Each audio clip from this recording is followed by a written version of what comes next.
Back at the top of the hour here. Good evening folks, friends and neighbours, and welcome back to the Paw Wars Chronicles.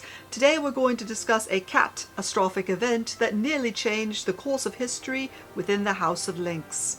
An event so bold, so reckless, and so utterly orange cat adjacent in execution that scholars from the Lynx house are already referring to it as the Gizoning. Viewer discretion is advised, and cat tax will be paid. No electronics were permanently harmed during the filming of this incident, although several came alarmingly close. Alright, over to our senior correspondent, MT Lynx. Hi, thanks MT, I'm right here. Our story begins on what appeared to be a perfectly ordinary evening. The Lynx hybrid human was relaxing, the television functioning, the gaming systems intact. The command center known as Inyanna was operational. Peace had settled across the realm, or so we thought. Unbeknownst to the inhabitants of the House of Lynx, Agent Gizzy had other plans. At approximately way too much energy o'clock, Giz initiated Operation Vertical Chaos. House of Lynx military analysts believe she began by conducting reconnaissance of the entertainment center. This assessment remains unconfirmed, mostly because the suspect refuses to answer questions, even when offered treats. Witnesses reported seeing the operative staring upwards, calculating, evaluating, and possibly hearing voices from another dimension, as cats sometimes do.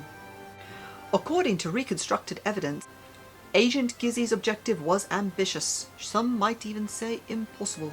Others might say completely unnecessary. I said that. I know you did. The target, a precision leap from the entertainment cabinet to the command center known as Inyanna. A distance that experts have classified as questionable. But Agent Gizzy believed, and unfortunately, belief was enough for her.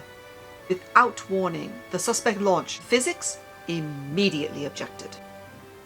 I'm told the first casualty was the Xbox, also known as the X-Bone because it is an Xbox One, struck during the initial launch operations and sent tumbling from its designated position.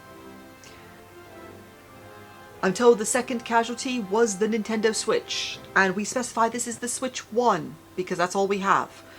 So I'm given to understand it was caught in the expanding radius of destruction, dislodged, displaced, and we are all emotionally traumatized. The House of Lynx clerics are reporting that the Switch is expected to make a full recovery. However, counseling remains optional. And then, I'm told the television was next. Now, this is the moment that House of Lynx historians will discuss for generations, as the suspect scrambled for purchase after knocking down multiple gaming consoles. Observers report seeing the television wobble. Not dramatically, but enough. And this is the kind of movement that causes every human or human Lynx hybrid within 50 feet to experience immediate cardiac distress. Reports tell us that the human Lynx hybrid launched into action, possibly faster than any sprint previously recorded. The House of Lynx scientists are baffled how she managed to achieve these levels of speed. Meanwhile, the suspect appeared completely unaware that she had nearly initiated a multi-device extinction event. Witnesses describe her expression as no thoughts, head empty. But miraculously, the television survived, probably because it was a hanging mount versus a pedestal mount. Had it been a pedestal mount, I'm pretty sure it would have gone rear of a tea kettle there.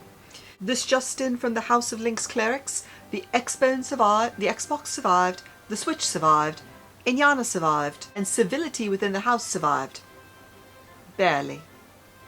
So, following extensive review of the security footage, which definitely exists and is not just in my memory, official findings conclude that Agent Gizzy did not intend destruction.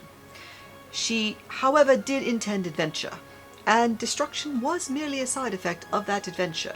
Back to you, MT. Thanks, MT.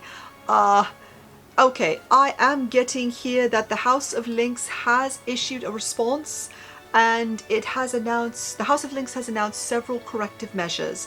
These include enhanced monitoring, Improved anti-cat engineering, which is interesting being it is the House of Lynx and they want to go anti-feline with their engineering? What next? And repeatedly asking Agent Gizzy to stop doing things. We would like to note for the record that this is a strategy with historically low success rates. We have tried to interview the suspect and asked her if she would ever attempt the maneuver again, and Agent Gizzy responded with a quote unquote, what was that? Yes, she said, "Brrp." House of Lynx linguistic experts remain divided on that interpretation though. Following up with the chaos of the hour, this concludes our coverage of the Gizening, the day one tiny kitten attempted to achieve what House of Lynx military strategists refer to as the electronic trifecta. 1 leap, 3 targets, and countless heart attacks. And with Gizzy, absolutely no regrets. Thank you all for joining us for this latest installment of the Paw Wars Chronicles. If you have survived similar feline tactical operations, please report them in the comments below. Future generations deserve to know. Until next time, remain vigilant, secure your electronics, and remember, the cat is always plotting, even in her sleep. And now you know.